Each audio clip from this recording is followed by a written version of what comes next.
You know, people always say your 20s are the best years of your life. But here's the truth that nobody tells you.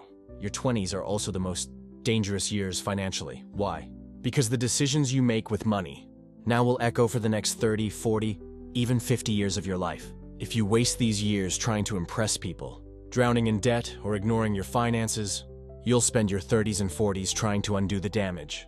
But if you learn the right money rules early, you'll set yourself up for freedom. And that's what this video is about. The money rules you must learn before you hit 30. Let's be real. Most of us didn't grow up with schools teaching us how money really works. You probably learned how to solve quadratic equations, but nobody taught you how to budget, how to invest, or even how credit cards trap you. So today I'm going to give you the rules I wish I learned at 20, the ones that would have saved me time, stress, and thousands of dollars. So grab a pen because this isn't just advice, these are rules. Rule number 1, live below your means. Alright, let's start with the hardest pill to swallow. If you want to build wealth, you can't live like you're rich when you're not. This is the rule that separates people who stay broke from people who become financially free. Here's the problem. The moment most people get a little money, their spending shoots up. It's called lifestyle inflation.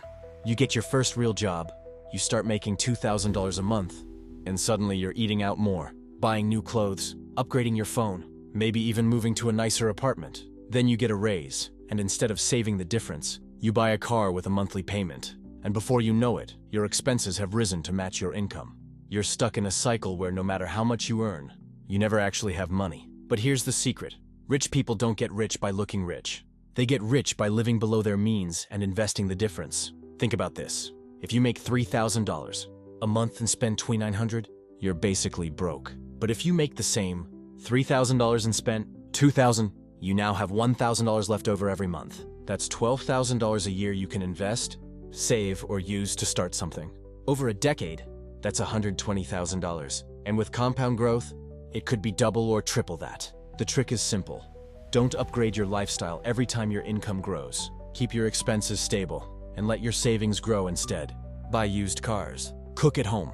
Use your phone until it actually dies, not just when a new model comes out. And don't get it twisted. Living below your means doesn't mean living miserably. It just means being smart enough to delay some pleasures now, so you can have freedom later. Trust me, it's a lot more fun to live in your own paid-off house at 35 than to flex a new iPhone every year while drowning in credit card debt. So the first money rule before 30, don't try to look rich. Work on becoming rich. Rule number 2, master budgeting. Alright, listen. If living below your means is the foundation, then budgeting is the blueprint. Because let's be real, you can't manage what you don't track. Most people have no idea where their money actually goes. They just know it comes in, and then somehow, it disappears. Tell me if this sounds familiar. You get paid on Friday. You feel rich. You go out. You spend. You buy little things here and there. By the next Friday, you're broke again. And when you look back, you can't even explain where the money went. That right there is why you need a budget. Now, I'm not saying you have to live with spreadsheets taped to your wall like a finance nerd. But you do need a simple system that gives every dollar a job. Because if you don't tell your money where to go, trust me, it will leave on its own. 2, zero-based budgeting. This is for the people who like more control. With this method, you assign every single dollar a job. If you make $3,000 a month, you plan exactly where that $3,000 is going. Rent, groceries, fun, savings, investments, until there's nothing left unassigned. That doesn't mean you spend it all, it just means every dollar is accounted for. 3, pay yourself first. This one is my personal favorite, because it's about building wealth automatically. As soon as your paycheck hits, you immediately send a chunk to savings or investments, like 20–30%. You do it before you pay bills, before you spend a dime. Why? Because if you wait until the end of the month to save, there's usually nothing left. But if you save first, you adjust your lifestyle around what's left. Now, here's where most people mess up with budgeting. They think it means cutting out every little fun thing in life, like never drinking coffee again, or never going out with friends. But budgeting isn't about restriction. It's about awareness. You can spend money on things you love, as long as you're not blindly spending on things you don't even care about.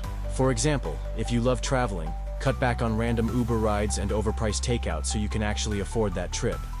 If you're into tech, budget for gadgets but don't waste $300 a month on subscriptions you forgot you had. The point is, budgeting lets you choose what to spend on intentionally. instead of just watching your money vanish. And let me hit you with a mindset shift. Budgeting is not a punishment, it's a form of freedom. When you know exactly where your money is going, you stop stressing about, can I afford this? Because you already know. You're in control. And being in control of your money feels a whole lot better than pretending you don't need to look at your bank account. So here's the second money rule before 30. Learn how to budget and actually stick to it. Your future self will thank you when you're not panicking at the end of every month. Rule number 3, build an emergency fund. Okay, listen carefully to this one, because it might be the single most underrated money rule of all. Before you start investing, before you buy assets, before you even think about crypto or stocks, you need an emergency fund. Why? Because life is unpredictable. Your car breaks down, you get sick, you lose your job, your laptop dies right before an important deadline. And here's the scary truth. Most people can't even handle a $500 emergency without going into debt. That's why they swipe the credit card, fall behind on payments, and get trapped in the cycle. But if you have an emergency fund, those little disasters don't ruin your life. They're just bumps in the road. So how big should your emergency fund be? Well, here's the rule of thumb. Start small. Aim for at least $1,000 as fast as possible. That's your quick safety net. Level up. Once you hit that, build it up to 3 to 6 months of living expenses. So if your monthly expenses are $2,000, you want somewhere between $6,000 and $12,000 saved. I know that sounds like a lot, but here's the deal. You don't build it overnight. You build it little by little, paycheck by paycheck. And trust me, once you have that cushion, your stress levels drop instantly. Because now, if something happens, you're covered. Now let's talk about where to keep it. An emergency fund is not an investment. Don't put it in stocks, don't gamble it on crypto, don't try to make it grow. This money is not about growth, it's about security. That means keeping it in a high-yield savings account, a money market account, or anywhere it's safe, liquid, and easy to access. You want it available immediately when life hits you, not locked away somewhere you can't touch. And let me tell you, the peace of mind this gives you is priceless. Imagine losing your job tomorrow and knowing you can still pay rent and bills for the next 6 months while you figure things out. That's freedom. That's power. That's the difference between making decisions out of panic and making decisions out of confidence. Here's the harsh truth. Most people don't go broke because of bad spending habits alone. They go broke because of emergencies they weren't prepared for. One hospital bill, one accident, one layoff. That's all it takes to throw them into years of debt. So the third money rule before 30 is simple. Protect yourself with an emergency fund. It's not about if you'll need it, it's about when. Because life will throw curveballs. The only question is whether you'll be ready. Rule number 4, avoid bad debt, use good debt. All right, let's talk about the thing that ruins more lives than almost anything else financially. Debt. Here's the deal. Not all debt is the same. Some debt destroys you, and some debt can actually build you. But most people never learn the difference, so they end up buried in the bad kind. Let's start with the worst offender, credit card debt. This is hands down one of the most dangerous traps in your 20s. Why? Because credit cards are easy to get, easy to swipe, and they feel harmless until the bill comes. And here's the kicker. The average credit card charges interest rates of 20% or more. That means if you rack up $1,000 and only pay the minimum balance, that $1,000 can easily turn into $3,000 or $4,000 over time. You're basically paying the bank for the privilege of staying broke. Another bad kind of debt? Car loans you can't afford. Don't get me wrong, having a car can be a necessity, but financing a $40,000 car with a 7-year loan while you're still figuring out your career? That's a recipe for being broke for years. Cars lose value the second you drive them off the lot. Borrowing money to buy something that loses value every day is one of the worst financial moves you can make. And don't even get me started on buy now, pay later apps. That's just a fancy way of saying debt with a nice user interface. If you can't buy it now, you probably can't afford it. Period. Now, does this mean all debt is evil? Not necessarily. There's something called good debt. Debt that actually helps you build wealth. For example, taking out a reasonable student loan to get a degree that leads to a high-paying job. That can be good debt because the return is higher than the cost. Getting a mortgage for a house that appreciates in value? That's often good debt because the property can grow in worth while you live in it. Taking out a business loan to start something profitable?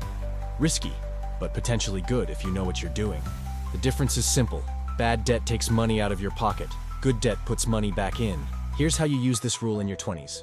1. Avoid high-interest debt like the plague. If you do have it, pay it off as fast as possible. 2. If you must take on debt, make sure it's tied to something that grows in value or increases your income. 3. Don't borrow for things that only make you look rich, but keep you broke. And remember, banks make money when you're in debt. Credit card companies make billions because people can't resist swiping now and paying later. Don't play their game, flip it. Build your credit score responsibly, but never fall into the trap of carrying balances month after month. So here's your money rule before 30. Debt is either a tool or a trap. Learn the difference. Use it wisely, or it'll use you.